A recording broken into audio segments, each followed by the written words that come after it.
Welcome to the Mahawi Performing Arts Center. Please note that emergency exit doors are to the left and back of the auditorium on the main level.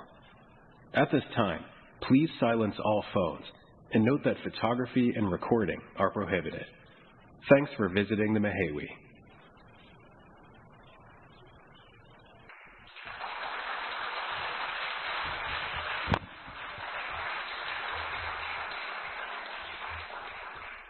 Dear students, parents, family, friends, trustees, and colleagues, welcome. I'm Steve Sagarin, Director of Berkshire Waldorf High School. This evening continues one of the oldest traditions at our school, hearing from members of the senior class regarding their projects and internships. Before we begin, I want to thank the Mahawi Performing Arts Center for making it possible for us to be here, and the staff for helping us put this evening together, especially Lucas, Anders, Fatih, and Thomas. I also want to thank all the family and friends who are here tonight supporting the school, and especially the great class of 2026 through the years that bring them to this evening and very, very close to the end of high school. At our high school, seniors spend about a month, and sometimes an awful lot longer than that, finding something to do that takes them out of the school and into the world. Some travel, some work as pre-professionals, some pursue the arts or trades in greater depth than they can do during a school day. And every year, on a night like this, we honor and acknowledge the remarkable, talented, mature, individual young persons who graduate from our school. Tonight, Fiona Clary will begin, followed by the rest of the class in roughly alphabetical order. I'm sorry to say that Julian Lasser is not here this evening, so we'll scroll through the slides of the work that he did on his Mercedes. Please clap for him when his turn comes anyway. Following the seniors' presentations, we'll join our high school chorus, Jack Gremley director, for one song, Coldplay's Viva la Vida.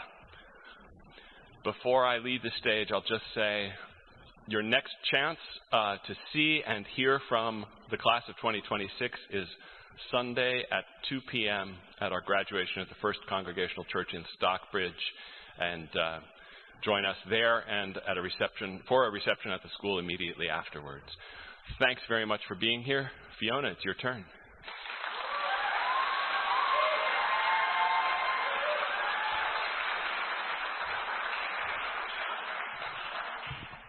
Good evening, everyone. My name is Fiona. My project is a little different because it never really got completed. I knew from September that I wanted my senior project to be about my class. I think I know the moment I knew. It was running around Hermit Island late at night with a lantern on a tree branch while the boys were saying tomfoolery repeatedly. That made me think, I gotta document this tomfoolery. At first, I wanted to do an animation of all of my classmates, but soon discovered just how labor-intensive real animation is. I then moved on to wanting to make a short film about them. The story was going to be centered around the main message, that time slips away from you and that the people around you are what matter. For the 3 weeks of the time allotted for internships and projects, I spent mornings in coffee shops, working on the script, often hating all of my ideas and being absolutely unable to stick with anything, ultimately going home and saying to myself that I would just work on it later. I didn't think that I could do it, write a story that encapsulated the time I got with these people. After a lot of procrastination, I had a script and a plot that I was happy with. The unfortunate thing I soon discovered was that my classmates, whom I had written the script for, were also very enveloped with their own internships and projects. With the end of the year fastly approaching, it soon turned out not to be a doable idea. At first, I was upset and angry at myself for not having planned far enough ahead to complete my goal. I began to think that it had all been for nothing and that there hadn't been any real point to it. I'd wasted my time. I still wish that I had been able to make the film and that it had all gone to plan, but I noticed that the reason I had had such a hard time was because to me this film represented an ending. I didn't know how to write the speech or get up here and show you all what I've done without the film, but I've realized that the process of writing the script was more valuable to me than actually filming it. I've been watching movies ever since my grandfather first showed me Donald Duck, but I never thought that I could create something myself. What I learned is that I love having the ability to create something completely different and that is my own. Most of all, I discovered that this is a field I would actually love to go into, screenwriting. I learned that I have a tendency to be extremely fickle, and that it is my biggest downfall. The moment that I actually got inspiration was when I would watch videos from our various trips throughout the year, and I think that It was the creativity of how we spent our afternoons. From getting into cars with complete strangers because their cars were cool, to helping shovel a basketball court for no reason, to showing up to Sagrin's house to Carol on a random evening, I have always been absolutely amazed at how my classmates are so outgoing and fun-seeking. I am no longer sad about the outcome of my project because I got exactly what I wanted. I spent 3 weeks reflecting on how fortunate I am to have ended up here on the stage with these people. This project was never an end, though. It represents the beginning of the movie, right before the rising action, when you are still learning about the protagonist, and Donald Duck hasn't even been annoyed by Chip and Dale yet. I don't have much to show for it, but I have a script that hopefully one day will be turned into a film. I would like to thank Miss Steer for being a very supportive mentor and for magically knowing when I was struggling and sending helpful emails and tips. Thank you to my aunt and my mom for also being of so much help for when I was most stuck. Lastly, and it is only 12 seconds, so no need to worry, I have a very short animation that I made as the opening for the original film. I was in Florida with Lacey, and it took basically every day to complete it on her iPad, but the main idea behind it was that I wanted to make something only my classmates would get for the beginning of the film. It's dedicated to them, and I don't know if I can really explain it, but it represents a moment of complete tomfoolery. But classmates, this is for you.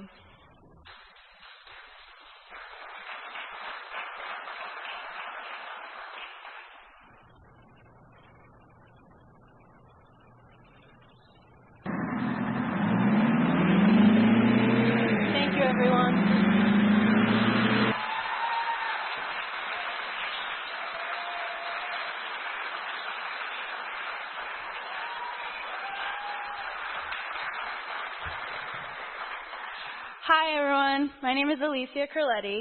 I interned with the interior design team Carly Jane Design, which is now currently known as Meadow House, and I think in time, whatever. I want to start off by saying that I did so much with them that I can only scratch the surface here. I got the pleasure and chaos of joining them in the beginning of their move to their new location. On my very first day there, they set me up with a computer and assigned me to pick the perfect shade of gray and the right floral wallpapers for the client's room and put them into Canva. It was already day one and I realized what a unique opportunity this was. I was actually designing interiors. I came in every Friday weeks before our actual allotted month for internships began. Over the next few weeks, I learned how to work on Canva and Google Sheets, which is now extremely useful in this online era. In this video, in this video, I'm working on what's called a finishing schedule, where I insert all of the plumbing, lighting, wallpapers, tiles, etc. that the clients are going to use into an organized Google Sheet. This is for the contractors so they know where everything goes and how much of something there is. Go next. This is how we'd format each design idea. It's easier to see it come to life on Canva like this, and in the video, I'm showcasing a few different bathroom options I threw together for a client. Now, internships usually only stick you with the grunt work, but I was really designing here. They let me create my own Pin board and Canva board in my free time. Here are the results of both of those. It was really interesting learning about which patterns, colors, and textures looked aesthetically pleasing together. Now, some people may not like my designs, and it's okay to be wrong.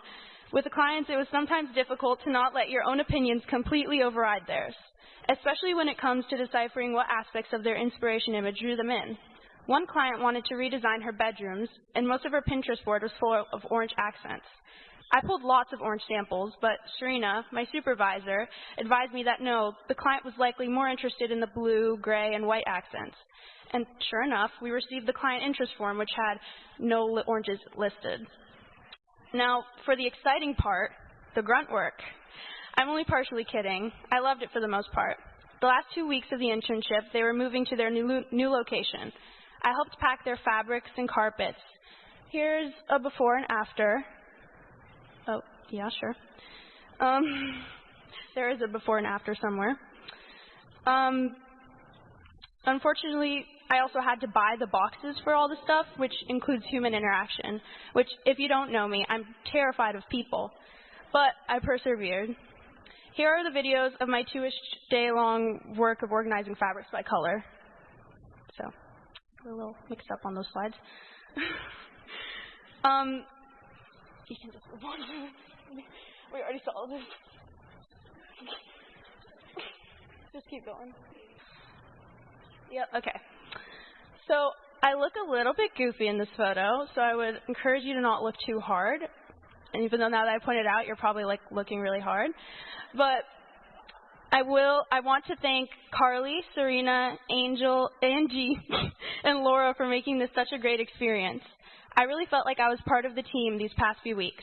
I had to Photoshop Angie and Laura in because they left earlier that day. So you can go next. I'd also like to give a big final shout out to the head supervisor, Meatball. He loves to walk up to people with his blue bear in his mouth, and honestly, it promotes a healthy and whimsical work environment. This experience showed me that there are career paths for people in this world who love to express their creativity and love to help other people find theirs. I would highly recommend everybody stop by Meadow House. It's a really lovely place run by really lovely people. Thank you.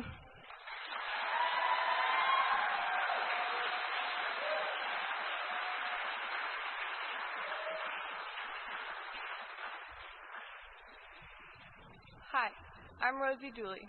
My project is a tribute to high school, a multimedia composition of every meaningful doodle I've made over the past 4 years, from 9th to 12th grade. I chose this project because to me it's an artistic representation of my high school experience, and I wanted to be able to wrap up this chapter of my life in a beautiful way. I hope that when others see this artwork, they see not only a piece of me, but they also see how much you can change over the course of 4 years. I'd first like to thank my mentor, Dr. Genevieve Broussard. She gave me creative advice, helped me find my mediums, and execute my vision. She also lent me materials I needed, such as acrylic and spray paint, and helped me find 2 huge canvases when I realized I didn't have nearly enough space.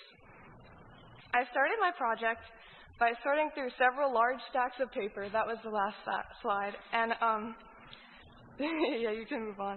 Then cutting out hundreds of individual doodles or groups of designs and arranging them on the canvas. I made a few big mistakes.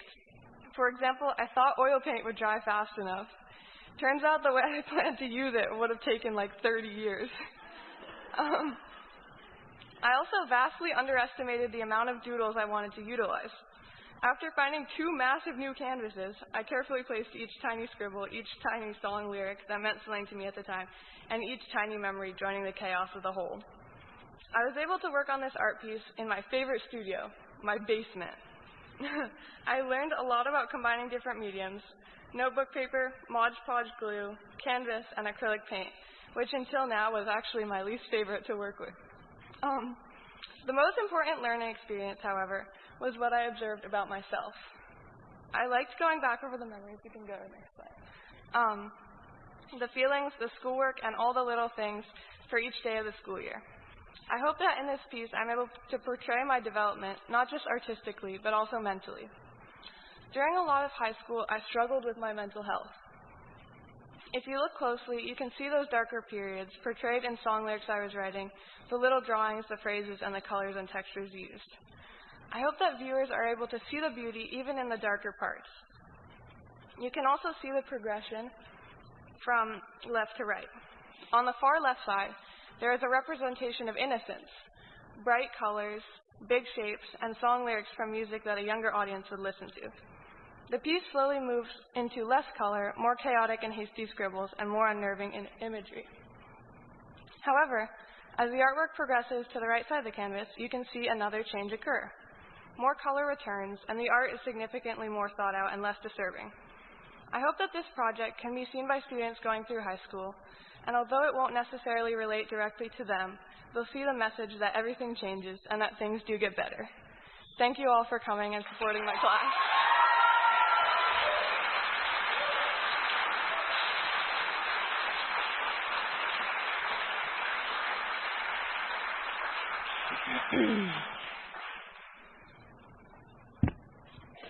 Hello, everyone. I'm Clara Farr, although a lot of students might know me as Atlas because that's the nickname I've been using for the past year.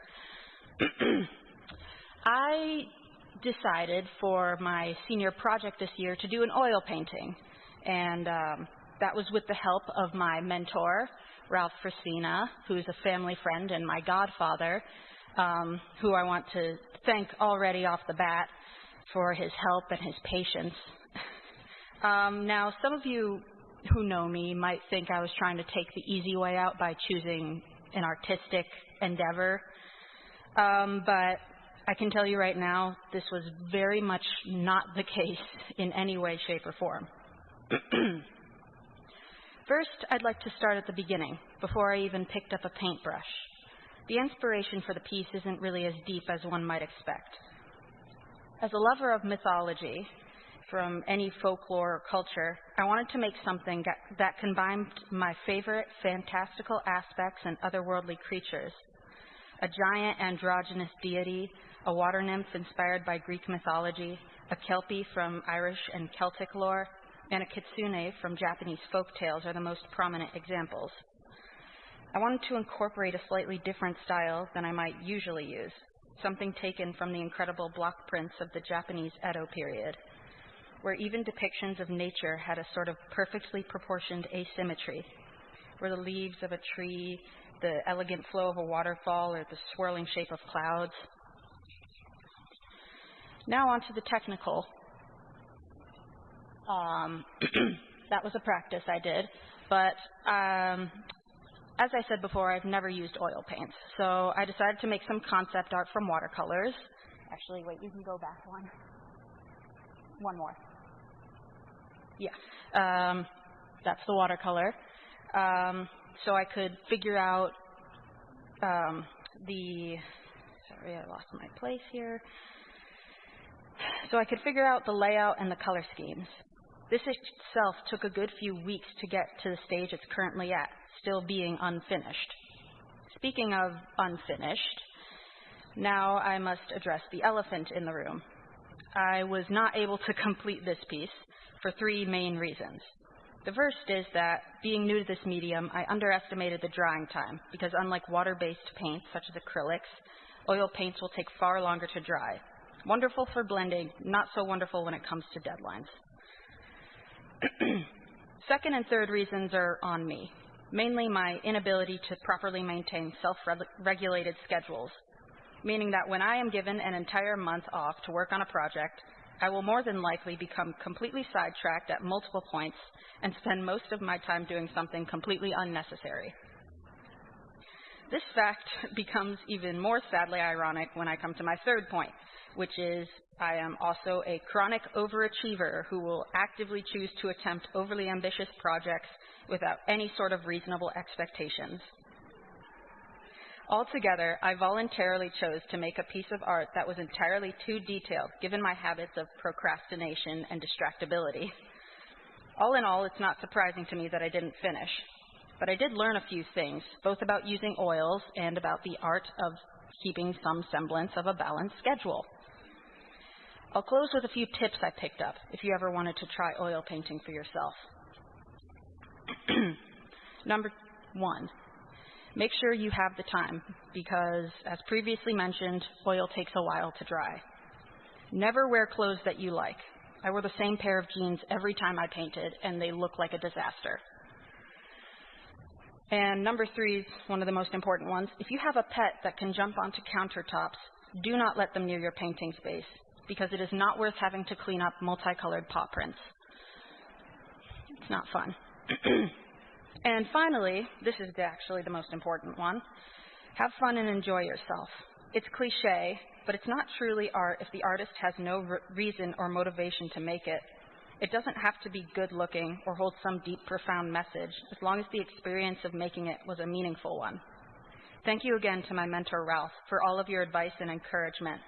And thank you to everyone who came here tonight to support me and my classmates. Have a good night.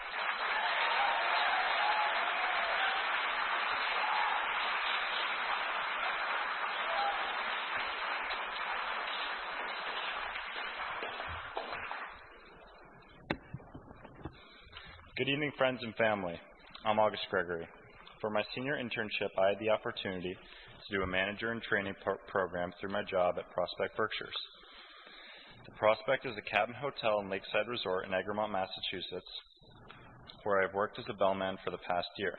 I've assisted guests from all over the world during their stay in the cozy cabins You can see right here behind me, those two on the top. As I gained valuable experience working with guests face-to-face, I've also been curious about what it looks like behind the scenes running a hospitality business. When my managers, Miranda Peterson and Max Scherf, offered me this apprenticeship program, I was more than excited to train with them. Next slide, please. Yeah. During my internship, I was introduced to the world of business management through hands-on front desk experience, participating in leadership and revenue meetings, as well as making decisions about the facilities on property. My internship started behind the computers at the front desk of the hotel, where I was trained how to manage reservations, complete payments, and remotely communicate with guests before and during their stay. Once I was trusted to work these guest management systems on my own, I realized front desk actions weren't as exciting as I had anticipated, but instead routine and monotonous. However boring it may have been for me, those operations are the backbone of any hotel and are just as important, if not more important, than personally interacting with our guests. What I did find more interesting was the multiple leadership and revenue meetings I participated in. In these meetings, I sat with the property owners, financial advisors, event planners, as well as the restaurant and hotel managers. I listened to event postmortems, planning of future events, business strategy changes, and revenue discussions. During these meetings, I shared my own input about changes I think would help the property, specifically the things I've noticed working with guests firsthand that none of the managers or property owners deal with on a weekly basis.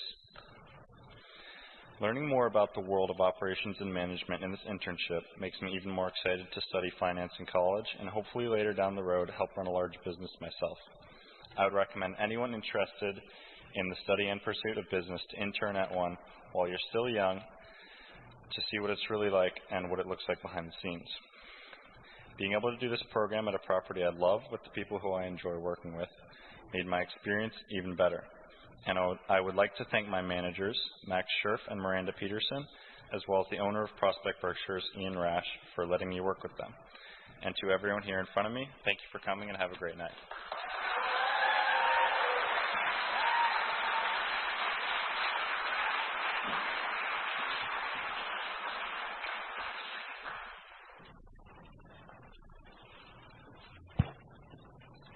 Good evening, everyone. My name is Humayra Jaya. And I am Basira Jaya. For our senior project, we had the opportunity to intern with Greenagers, and we truly enjoyed our time there. During our internship, we worked on a variety of projects with Greenagers staff and other interns. On our first day, we helped finish a project that had already been started. We learned some woodworking skills, painted walls, and got to work with our hands instead of sitting in front of screens. That was actually one of the reasons we wanted to do our internship at Greenagers, to try something completely different and learn new skills. We also helped open the greenhouse, organize materials, and cut wood to build a wall for the workshop. One of my favorite experiences was working on the front lawn food program. We visited different homes and helped build 23 garden beds for community members. It felt great to know that our work could help people grow their own vegetables and encourage healthier eating in our community. Another great experience was going on a hike in Great Barrington with students from the Boys Middle School. It was nice to see how excited they were to be outdoors, exploring nature, and enjoying their hiking trail. Their energy made our day even more enjoyable. We worked with Greenagers for about a week and a half. For the rest of our internship period, we traveled to Washington, D.C. to advocate for Afghan women. We visited the House of Representatives and met with several congressional offices. Our goal was to raise awareness about women's rights in Afghanistan. One of the people we met was Congressman Jason Croom, the representative of Colorado. It was a meaningful experience to share our story and speak about an issue that is very important to us. We met many kind and welcoming people who truly wanted to listen and help. This experience taught us a lot. At Greenagers, we learned practical skills, teamwork, and the value of giving back to the community. In Washington, D.C., we learned how important it is to raise our voices to advocate for others who need help. We would definitely encourage future students to try something new, even if it feels unfamiliar at first. You never know what you might learn or how much you might grow from that experience. We would like to thank Greenagers, the Afghan Scout Relief Team, our mentors including Steve Gates and Greenagers team members, and everyone who helped make these opportunities possible. And thank you all for being here tonight for supporting the class of 2026.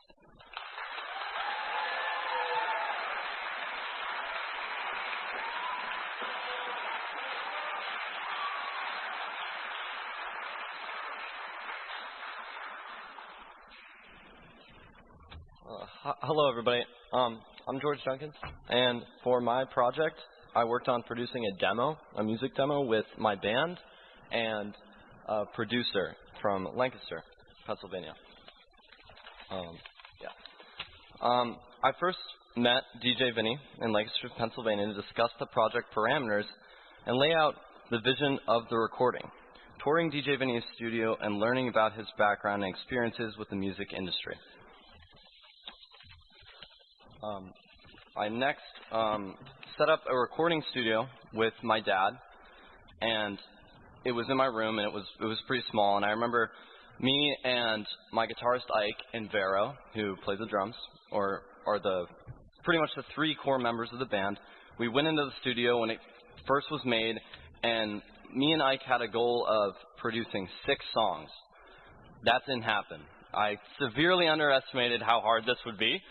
So we got about 3, and we went through processes like laying down scratch tracks and doing multiple takes of each instrument, and making sure the microphones were turned on, because half the time we had forgotten and had to redo the entire thing. But a learning experience, so it worked out in the end. But we had to put tons of rough mixes together, and after we had done that, we would throw them all into pretty much one solid track and create a song out of it. All right. This is a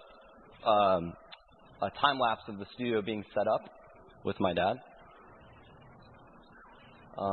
It wasn't, it wasn't too bad. It was a pretty long process, but for what it was worth, definitely good. Yeah.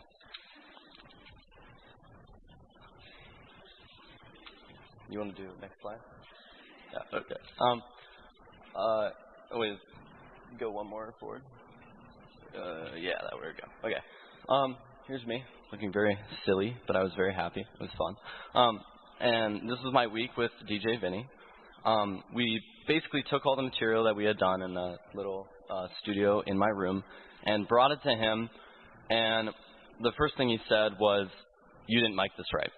And I remember being kind of disappointed, but also like it was my fault, right? We didn't know fully how to do things perfectly correctly, like any starting musician would know.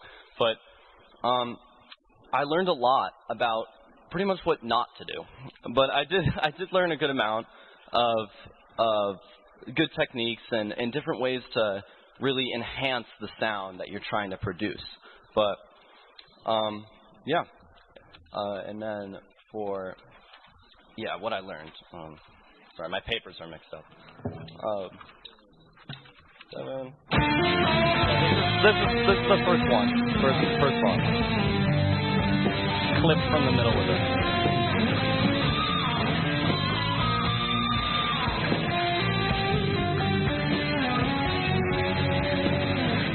That's me.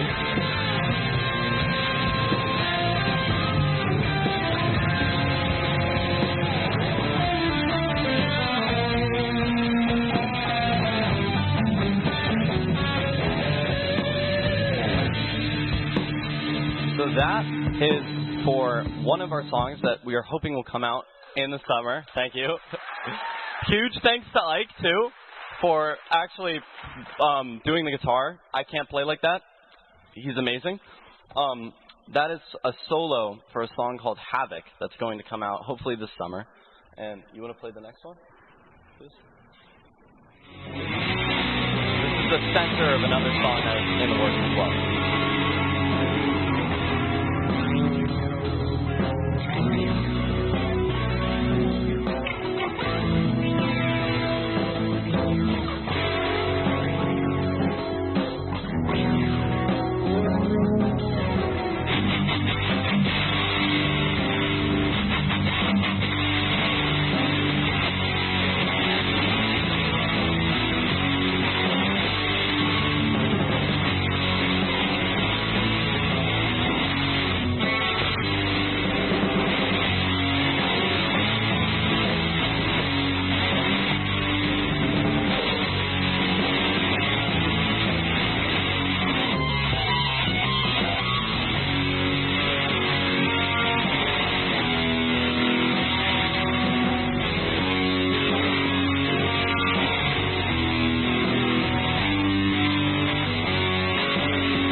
huge thanks to Vero here for the drumming. Was amazing. It was a really fun process. And again, thanks to Ike for the guitar. Huge thanks to my dad, Michael, for being able to make this studio session even possible and connecting me with Vinny. Huge thanks to Mike Newman, my dad's college friend and one of DJ Vinny's friends, for helping me with the producing and learning another side of how the board works. And again, huge thanks to DJ Vinny. Thank you guys so much.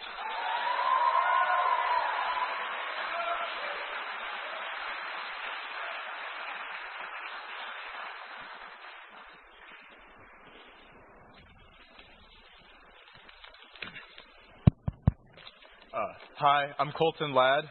I'm Jasper Pappas. So, a little intro. For our senior project, Jasper and I chose to do something a little ambitious. Back in September, Jasper drove past an old Mazda RX-7. It was buried in the grass and all rusty. And he called me. He was like, it would be so cool to restore a vintage car like that. And within 10 minutes, we were messaging people on Facebook Marketplace, trying to get our hands on the perfect vehicle for our senior project. After a couple days, we found an old Porsche 944 on Marketplace that seemed to be in surprisingly good condition. And looking at the seller, we knew we could lowball her. So the next day, we drove to Albany, where the car was sitting in a police mechanics lot. Long story short, we bought it at the end of the week for just $1,000.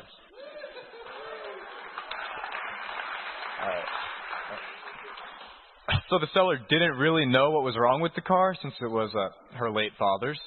But the few people that we took to look at it said the engine would most likely be a pretty simple fix.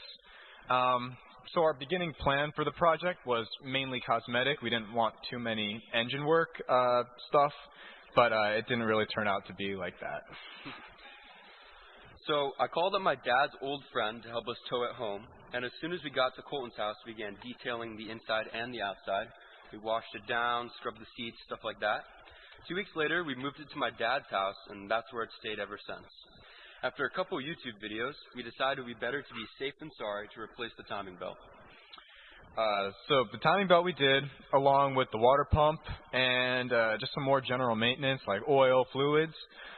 We also threw in a new ECU, which is an engine control unit, because that's what one of the mechanics who we told to look at it said it might need. It wasn't what we needed. And we were pretty stumped for a bit until I remembered like one of the big 3 rules of engine work, spark, compression, and fuel. So we had spark, we had compression, but we didn't have any fuel.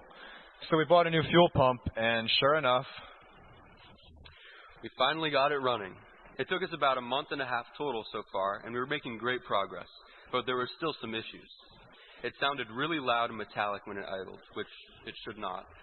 And we realized the oil pressure gauge was not really moving at all. Now this could mean one of 2 things. Either the gauge was broken, which would be a really easy fix, or the car just wasn't getting enough oil pressure. Turns out it was not the gauge, and it was in fact the car. And all those loud metallic noises was the result of the engine not getting oil. So we got in contact with another friend of my dad's, and it turns out he was also a friend of Fiona's. And we told him about our situation. He invited us over to his garage, where he had this giant car collection with a bunch of Porsche 911s, which are a lot nicer than the 944. Debatably. Okay. Well, and we explained to him what was wrong with the car, and he helped us with the next steps of what we would have to do to get it on the road again. With the help of our good friends, Fisher and Julian, we endeavored to figure out what this oil issue was. And unfortunately, we're still not even close to be able to drive the car.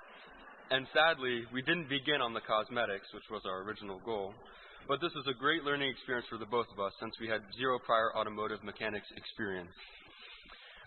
We are incredibly grateful to our friends and our mentors, including Uncle Mikey, and everyone else who helped us on this journey. And we cannot wait to see where we take this car in the future, since we definitely plan to keep working on it.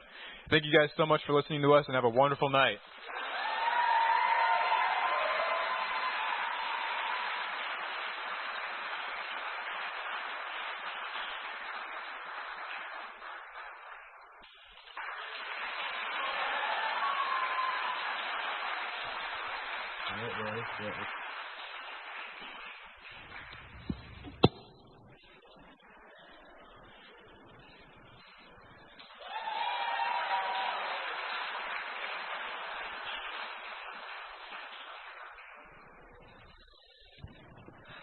Hi everyone, I'm Forrest Lerman.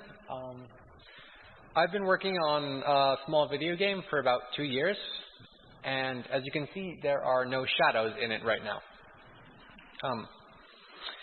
My project was to recreate an algorithm called radiance cascades, which creates really nice shadows.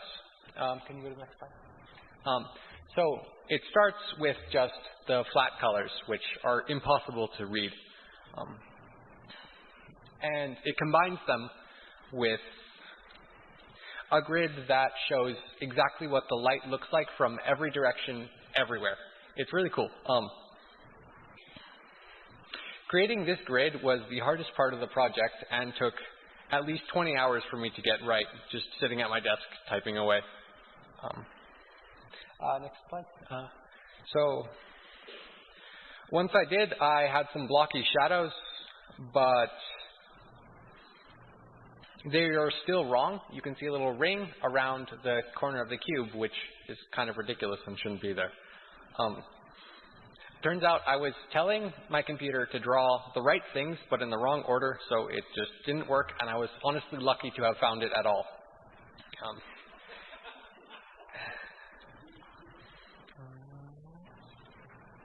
Oh yeah, can you go to the next slide?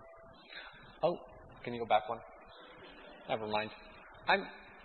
I'm missing a slide that had the right shadows, but that's okay. After making the shadows blend together the way they should, this is what they look like, because before they were blocky, and then you do some fancy stuff to make them nice and smooth. I also added a sky, which makes it look like this, and I think it looks really nice. And so yeah, this is the final result after all that time. I'm very lucky that I finished it when I did, because I nearly gave myself like carpal tunnel or something. Despite that, I am very happy with the amount of time I put into this, because I think it looks awesome. Thanks to Alexander Sanikov, who is the inventor of this algorithm, and my parents for encouraging me to go outside.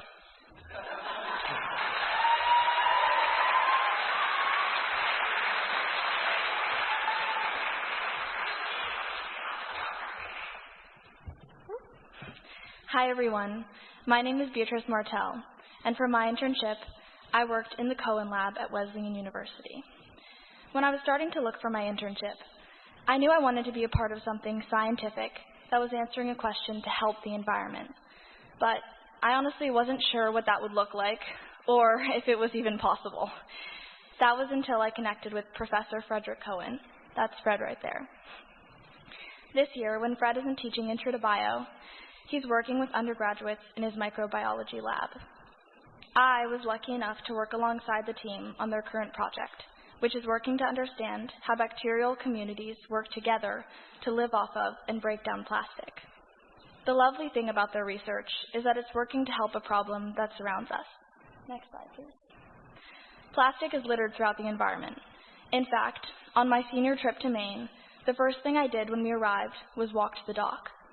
I was just trying to take in the view. I saw the seaweed floating in the ocean, crab exoskeletons scattered on the wood, and on my way back up to the house, wedged in between the dock and the ramp, I saw this piece of polystyrene. The problem with plastic is that it's used for practically everything. I'd even go as far as saying that each of you here tonight has used plastic several times today. Unfortunately, that same piece of plastic you picked up today can't easily be broken down into anything further than microplastic, at least for now. What's really cool about these bacteria I was working with is that they can do what humans can't figure out how to do. Each community of bacteria has been helping each other live off of and degrade pieces of polystyrene. They take the plastic, extract what they need, and release a new molecule that is actually used to sustain another species within that same community. This feeding process is called cross-feeding, and it's exactly what Fred and his team of undergraduates are working to understand. To know how the bacteria are working together, it's necessary to understand how they act by themselves first. On my first day in the lab, I got to do real hands-on work, which I honestly wasn't expecting to get trusted with so soon. That being said, I was really excited to jump right in. Next slide, please. Here's a video of me streaking for isolation. Before I started my internship, I prepped by researching the techniques I might be using in the lab. I knew that streaking for isolation was a technique that isolates different species of bacteria, and I had watched videos on how to complete the process. But actually working hands-on with living organisms was much, much different from what I previously expected. Next slide. Here's an example of what the bacteria looked like I was isolating. I would pick up a bit of one of those small specks and move it in a particular pattern onto a new plate, like the one next to the labeled dish in the photo here.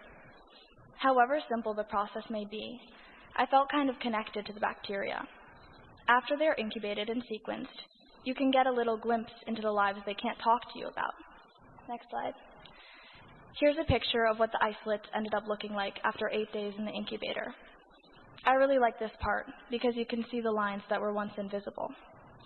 Once the bacteria were isolated a few times, we sent them out to get sequenced. Next video. Here's a video of me doing one of the first steps in that process with Sam and Sarah from the lab. The prep starts by moving a portion of one colony from each isolate into a liquid environment. I think it's pretty satisfying. You can go to the next slide. Here's what they looked like once we had moved them all. After a few more steps, the isolates get sent to another lab, and that lab will look at each isolate's 16S rRNA to determine its taxonomy. That information gives a beautiful glimpse into the species' role in the larger bacterial community. I really wish I could keep talking about all the cool things I got to do to understand these crazy organisms, but that would probably take up all the time left for this evening. So, I'll end by saying that Fred is an amazing person, and I am so grateful that I've gotten to work with him and his team. Toward the end of my internship, Fred and I sat down for coffee. He told me how his career had changed over the years, not as much because of huge obstacles, but because his interests evolved. He emphasized the importance of putting meaning behind the things you do. As a future biologist, Fred and my time spent in the lab with the team inspired me to keep developing my interests and applying them to my studies. Thank you all for coming tonight.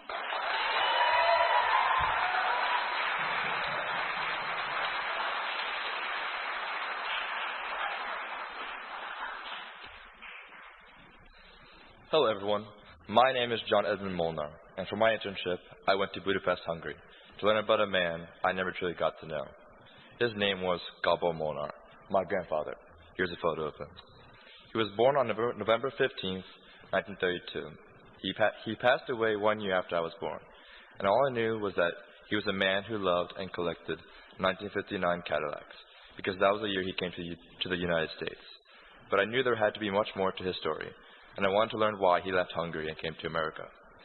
My first clue came from a Hungarian neuroscientist named György Buzászky, who was my grandfather's neighbor for over 20 years. György had a close friendship and was passionate about my grandfather's life story. One day, I wrote him an email, and he responded a few days later. My brother and I sat down with György in New York City. I remember the first thing he told us was that our grandfather should have a case study in what the American dream truly means. My grandfather's story began as an infant being left in a basket underneath the chain bridge in Budapest, and was later taken in by foster parents in the countryside. György continued sharing detailed life experiences, such as my grandfather would buy meat from the countryside and sell it in the city for a profit. He traveled with gypsies and caravans across the country, and even once tried to smuggle tobacco from Romania to Hungary. However, I say try because he had to hide from the border patrol in the rain, which made the tobacco in his backpack leak out. Needless to say, that was the last time he tried that. When the 1956 Hungarian Revolution began, my grandfather tried to flee from Hungary, but was stopped at the border by Soviet soldiers, because they thought he was an American spy. He was interrogated and brutally beaten. Afterwards, he traveled by foot through the Austrian Alps. He found his way in Switzerland, where he became a chef and learned German. In 1959, he left Switzerland and went to the United States. He was dropped off in New York City with a roll of nickels and found his way to a part of New Jersey where there were a lot of other Hungarian immigrants. He started to do construction, which he had experience with. He first saved $8,000 to buy a truck. I remember György saying he made his first contract without a hammer in his hand. He had friends he had worked with previously who started to work for him. He saved every dollar and eventually bought 2 garages, a few utility properties, and then started to buy buildings in East Orange and Newark, New Jersey. My grandfather had a few enemies that he took under his belt and taught them skills. I remember Yorgi making that hint at the movie The Sopranos and saying, imagine your grandpa playing and trying to survive in those times in New Jersey in the 1980s. Eventually, my grandfather bought land in Millburn, New Jersey and built his dream house. He loved the movie Grease because it had Cadillacs in it. He was always in the garage fixing his cars rather than driving them. He lived a very simple life with his wife and 2 children. Eventually, as time went on, he lost his only son, and he never recovered. As the years went by, my grandfather got stomach cancer and went through his entire body, and he passed away 6 months later. After speaking with Yorgi for a few hours, we said our goodbye. A week later, my brother and I arrived in Hungary. Before the trip, I had written to the archivist in Budapest, and they told me that they have a law where they can't give out any information over the phone due to the strict foreign laws. And the only way we could get more information was to visit in person. Here's a photo of me as archivist. Next slide. Thank you. I brought my grandfather's death certificate along with my own birth certificate, hoping we would finally uncover more about his life. But when we met the archivist, we learned something we had not expected. We needed to wait 125 years from when my grandfather was born. We sadly could not get any documents.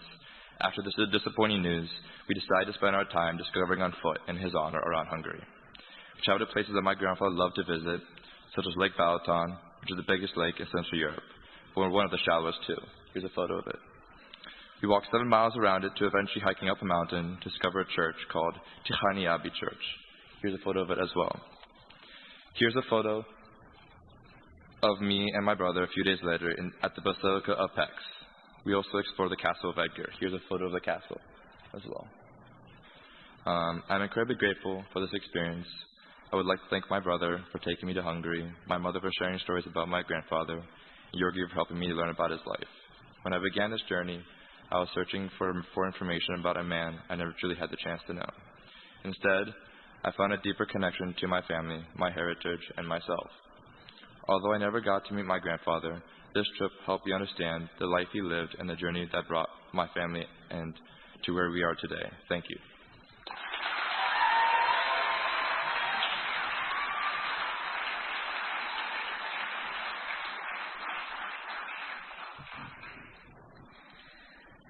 Good evening, everyone.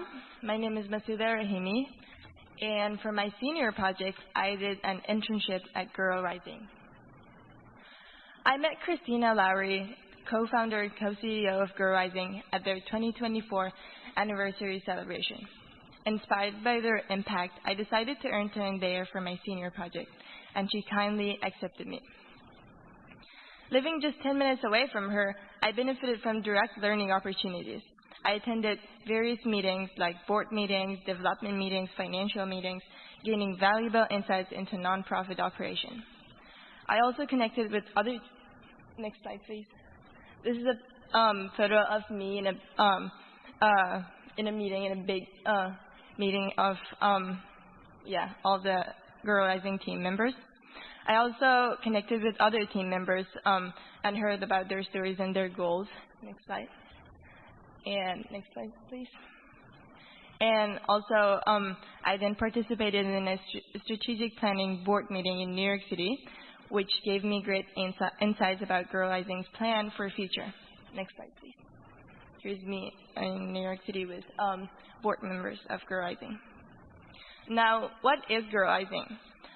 More than 15 years ago, Christina Lowry, along with a group of her colleagues, set out to create a documentary about how to end global poverty. They wanted to study the significant issue, understand its causes, and even more importantly, the solutions. After talking to experts across the development spectrum and looking at the data, they learned that the single best investment to end global poverty is to educate girls. They discovered a mountain of evidence showing that educating girls is the best way to make a family, community, and entire country prosper. They wanted to call the world's attention to this and inspire global action and investment. Thus, they made a film called Girl Rising. Girl Rising tells the story of 9 girls from 9 different countries, each who confronted in many cases overcame barriers to simply going to school. The film came out in 2013 and was distributed around the world, winning many awards and being seen by millions of people. It helped catalyze a movement in support of girls' education, and a few years after it came out, the film production company became a non-profit, and through that, the organization now impacts more than 100,000 girls and boys a year, currently in India, Kenya, Uganda, Guatemala, and the US, and has worked in more than a dozen other countries. At the end, I want to thank Christina for this exceptionally beautiful experience. I also want to thank my host family for their kindness and their rights, as well as my school for providing this opportunity. Thank you.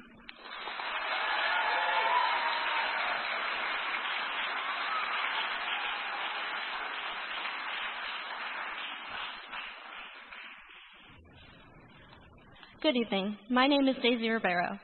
For the internship and project block, I shadowed at Fairview Hospital. I shadowed nurses, nurse practitioners, physical therapists, respiratory therapists, radiologists, physician assistants, and physicians in various departments and specialties. The departments where I had a chance to shadow were echocardiography, cardiopulmonary rehab, stress testing, medical surgical, the emergency department, and the critical care unit. So I saw a little bit of everything. While I can't go into any specifics because of patient confidentiality laws, I can tell you that I was able to watch several procedures. I saw 3 endoscopies, 2 appendectomies, and a total knee replacement. As far as less surgical procedures, I saw placement of a midline and of a PICC line. A midline is similar to an IV, but can stay in place for longer, usually a few days. My midlines are placed in the upper arm, and an ultrasound guides the tip of the catheter to just below the axilla.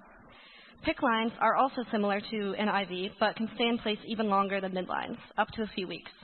PICC lines are guided with an ultrasound into the superior vena cava, which is the large vein right above the right of the heart. I also saw an intubation, learned how to identify various heart rhythms on an EKG, learned a lot about the heart and heart diseases because I spent a lot of time in the cardiology unit, and I learned so much from everyone I shadowed. While I loved spending time in each department and specialty, I definitely had my favorites. One of my favorites was the emergency department. I liked the ER because I love puzzles and problem solving, and every case was a puzzle. No one knew who was going to walk through the doors next. Each case required lots of quick thinking and problem solving. It was incredible to watch how quickly doctors and the rest of the ER staff could detect what was happening and how to fix it. Next slide, please. This is a picture of a community outreach mobile education emergency simulation that took place while I was shadowing in the ER. It was really cool to watch. There were medical training mannequins, like the one on the bed here. That's not a real person. They had a pulse, would breathe, and that medical equipment like IVs and intubation kits could be used on.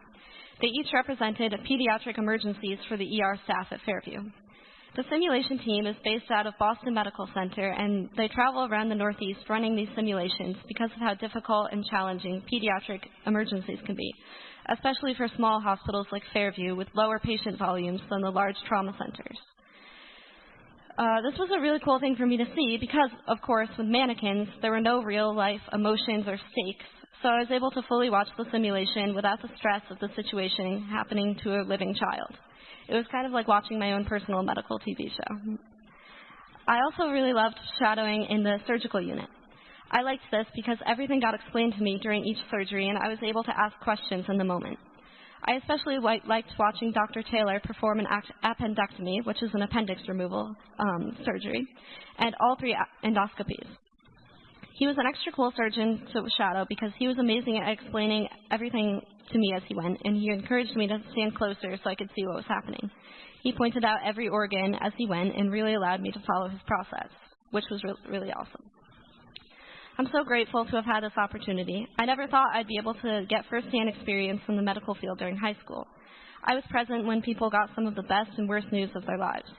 I watched physical therapists help someone walk for the first time in a long time, and I ran up 2 flights of stairs with an ER doctor after a code blue was called. I watched strangers in cardiac rehab form community and friendships, bonding over shared experiences. I saw a young girl ecstatic because she realized her finger wasn't injured as badly as she thought, and I saw people in their last moments of life. I watched people improve significantly and finally be able to go home. I held a stranger's hand during one of the worst days of their life. I saw the enormity of each patient. Even though the hospital staff treat many people each day, it doesn't change the significance of each individual patient. I'd like to thank Dr. Bellman for helping me set this up, and Tabitha Sugru and Nicole Serda for organizing where I was able to shadow. I'd like to thank each person I shadowed for letting me follow them around and ask about a million questions.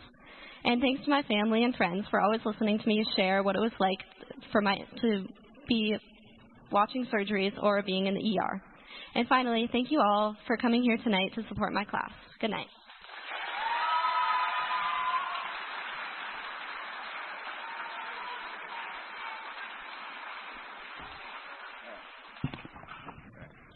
Good evening. My name is Fisher Riding-Sword, and for my project, I started the restoration process of my 1982 Chevy K20.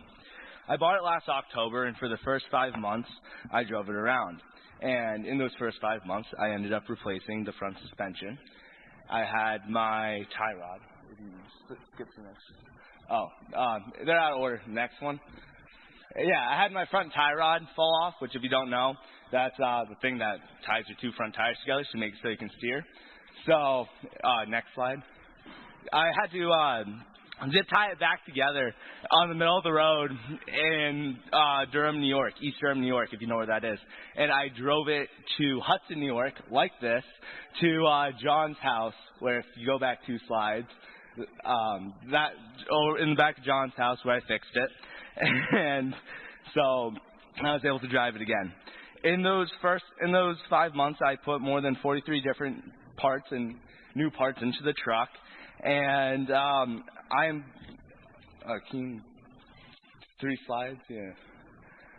This is when I just took it off. So it went from a full truck to that. Completely torn down now. During the restoration process. Now it's time to really start working on this thing. So it went from a running truck to a not running truck pretty quick. Cabs off. And so now the real work begins. So, and then the next slide. So it went from that to a painted frame. But, so, like I said, I put more than 43 parts into it. And a lot of people told me that it was not worth the time or the money, and they were wrong. And for those of you who've done a project like this, know that it's more for yourself than others, and you would understand that the countless hours and the money means nothing. And as long as you're able to hold on to the end goal and have patience, you'll accomplish what you set out to achieve. You'll achieve what you set out to accomplish. But the next slide, I had my little brother and my older brother Oren helped me too. And so this is Calder needling the frame, but he got a little sidetracked and started working on his shoe instead. And then, is that the last slide? This is my trip to Vermont to buy a new bed. And that was a good trip. It was cold because the heater in the truck wasn't working very well. But I did end up getting a new bed. But thank you. So.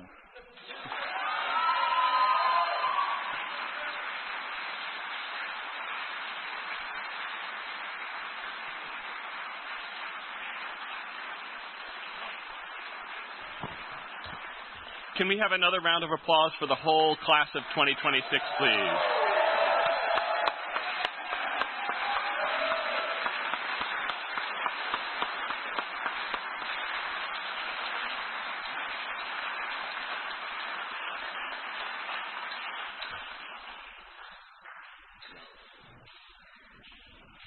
Makes teaching history seem kind of boring.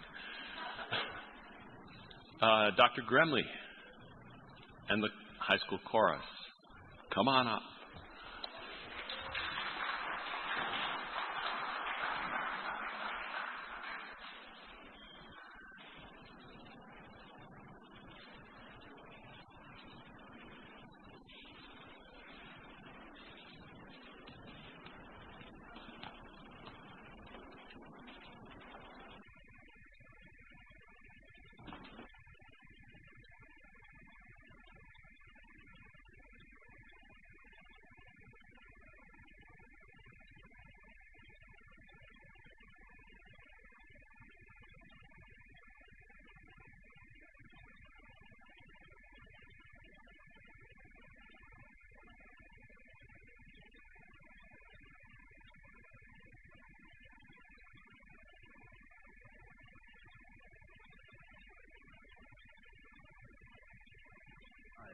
with this group of young people.